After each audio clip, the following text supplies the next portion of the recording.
אוקיי, אנחנו בעונה השביעית של אין סדר עולמי, ויחד איתי היום לא פחות מאשר יואב נצר האגדי, שחיכיתם, והיום אנחנו גם נחזור על דברים שאמרת בעבר וגם ננסה להסביר אותם, וגם יש לנו דברים חדשים, כמובן נספר לקהל. מה הכי בוער לך, לדעתך, לקהל?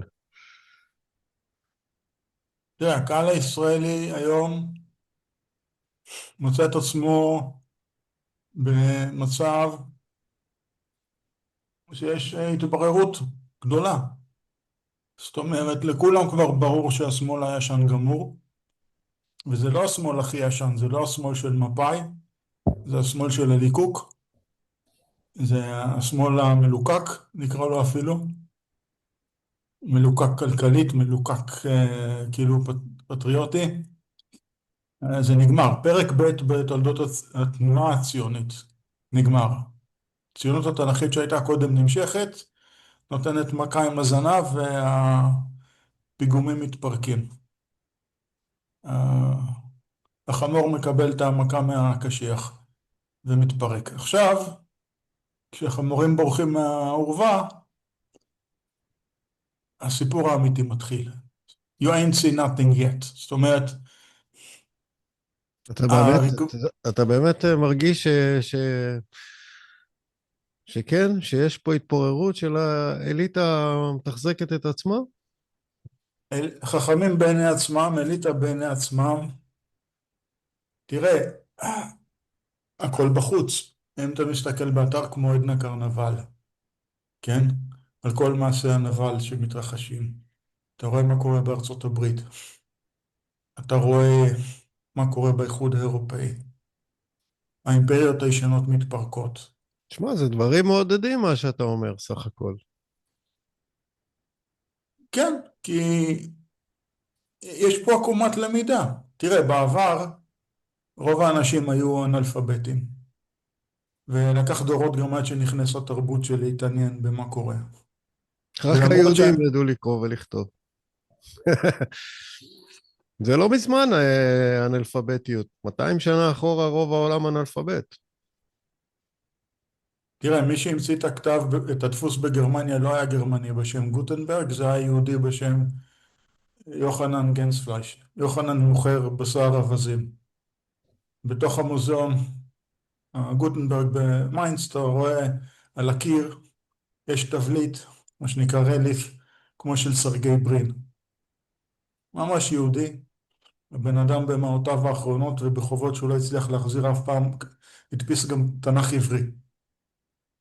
כבר אז.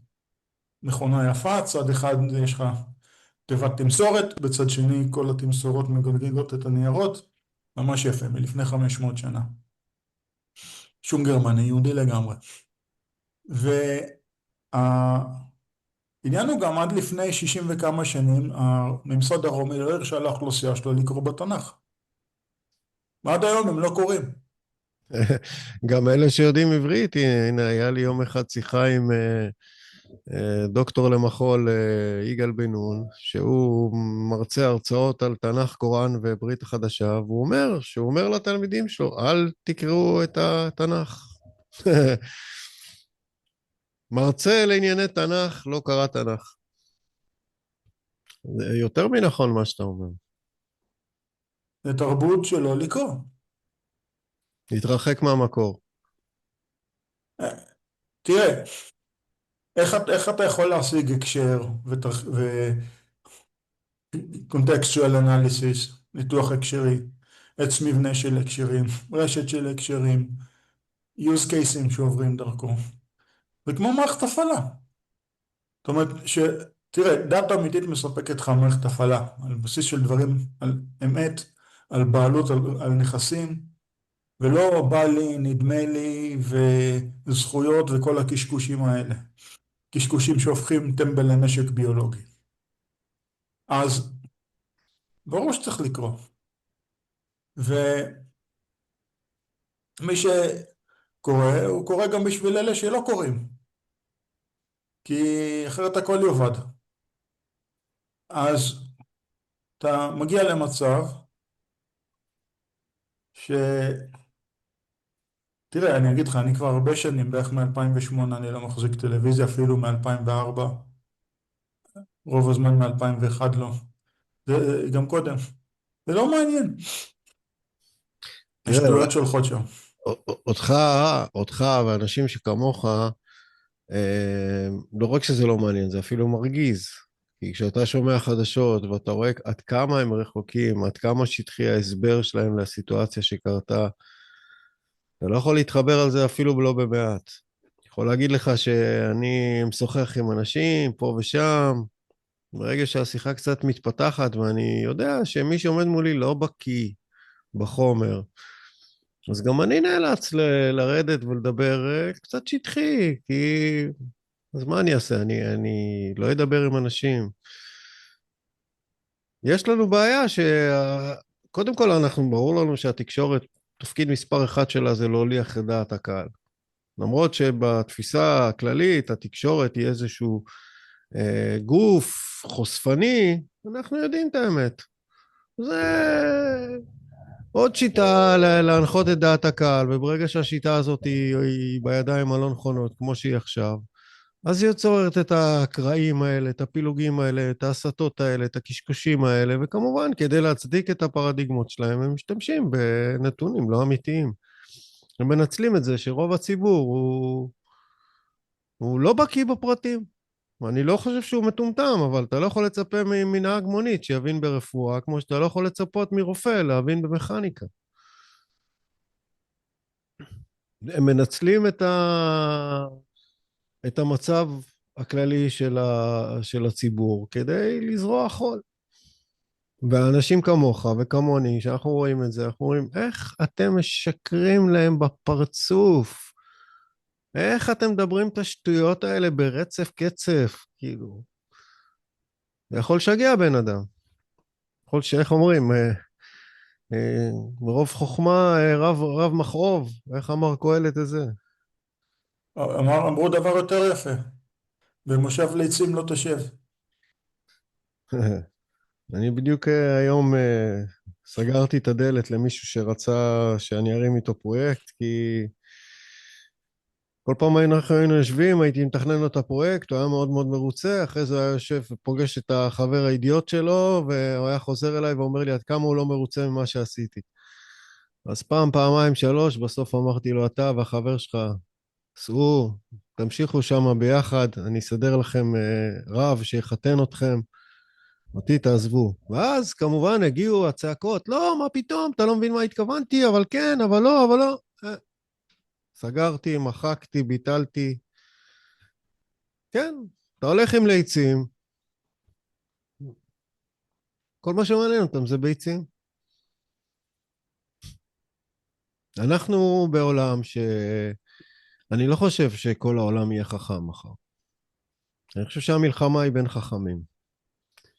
יש חכמים שהם בצד הנבזי, יש חכמים שהם בצד הלא נבזי, יש מאבק, יש גם מבנה עסקי שגורם לאליטות לחסל את החכמים, כי האליטות חיות על שקר, והחכמים חושפים את השקר, ולכן הם צריכים לחסל את החכמים, להוציא אותם מהמשרות, להוציא אותם ממקומות, לשים בכיסאות המשמעותיים אנשים די טיפשים, אלשיך ומטה. אתה יכול להתווכח עם טיפש? הרי אם אתה מתווכח עם טיפש, מישהו מסתכל מהצד, הוא לא יודע מי טיפש. הוא רק רואה את טיב הוויכוח. ו... ואתה התחלת את השיחה בזה שאמרת, תשמע, רואים את ההתפוררות, העולם מתחיל להתעורר, עדנה קרנבל חושפת. מעניין שאני תפסתי את העמדה של הפסימי הפעם. אבל בואו ננסה להסביר לעולם למה המודל העסקי הנוכחי כמערכת, למה הוא בנוי לדפוק אותו.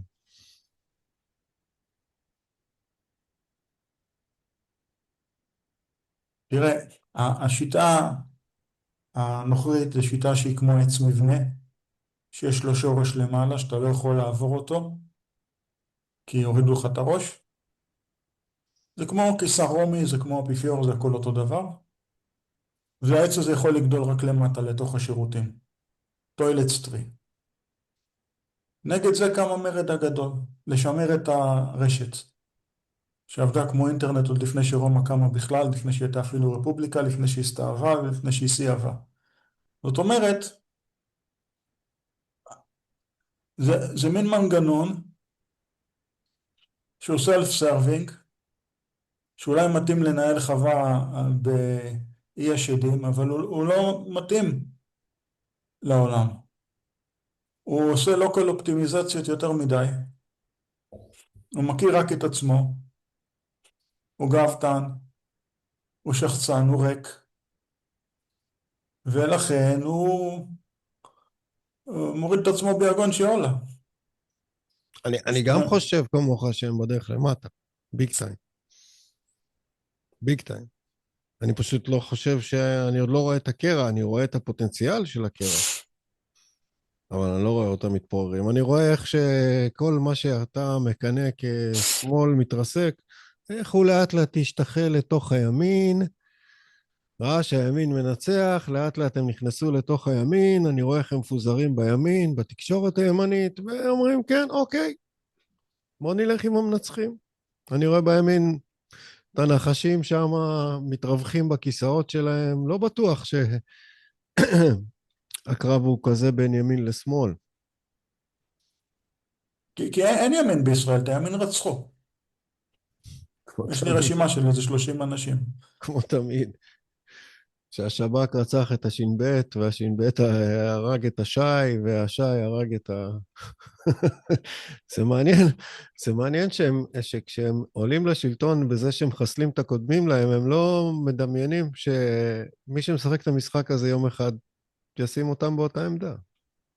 זה בדיוק המלט. מי שמחסל את ההקשר שלו. זה כאילו סיפור ידוע מראש. כאילו, איך השוטרים לא מבינים שמחר הם יהיו בכלא? איך הם נהיו שוטרים? ברחו אני לא מדבר על השוטרים הפשוטים שרוצים פשוט לעבוד ולעשות את העבודה שלהם. מי שלא קיבלו אותם במאפיה, הם מנסים למלכד רכב וזה לא עובד. קצינים על הפח אשפה שנקרא קציני משטרת ישראל. אל תשכח שאני, אבי המנוח, הוא היה קצין במשטרת ישראל. בכיר. יחסית בכיר, כן, הוא היה שליש של שר המשטרה הראשון, ואחרי זה הוא היה מנהל בית סוהר, אבל אני חושב שהוא גם היה בתקופה אחרת. בשנות ה-50, בשנות ה-60, יכול להיות שאז השחיתות לא הייתה כל כך גלויה. רגע, נעבור לפרק הבא.